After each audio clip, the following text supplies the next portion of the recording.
બ્રિજેશ પટેલ. આ વખતે મેળામાં કઈ થીમ પર મેળાનું આયોજન કરે છે, શું વિશેષતા છે?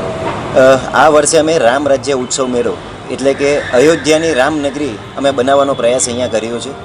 અને આ બનાવવાની પાછળનું રીઝન કારણ એક જ છે કે અત્યારની જનરેશન એટલે કે બાળકોને રામ ભગવાન શ્રી રામ ભગવાનના જીવન ચરિત્રની માહિતી ખૂબ જ ઓછી હોય છે.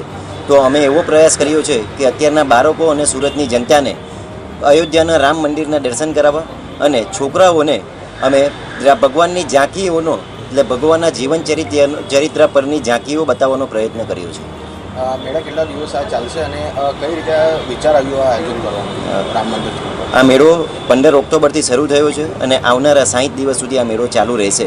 અને આ બનાવવાનો વિચાર એક જ કે 2025નું વર્ષ એટલે કે આખા ભારત દેશમાં જ્યારે રામ ભગવાન માટેના પબ્લિક ગેલી થઈ હોય તો આપણું સુરત કેમ પાછું રહી શકે? તો અમે એ ઉદ્દેશથી અમે રામ મંદિર બનાવવાનો પ્રયત્ન કર્યો છે.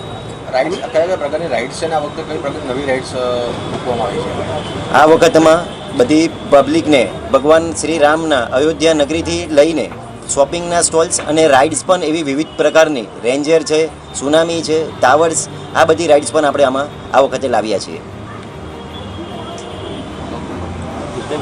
બાળકો માટે શું વ્યવસ્થા છે?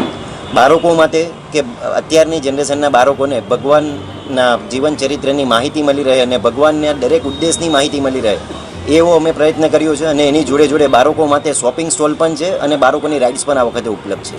ફાયર સેફ્ટીની કેવી સુવિધા છે? ફાયર સેફ્ટીની પણ બધી જ સુવિધા આપણે ત્યાં અવેલેબલ કરેલી છે. કેટલી કેપેસિટી છે?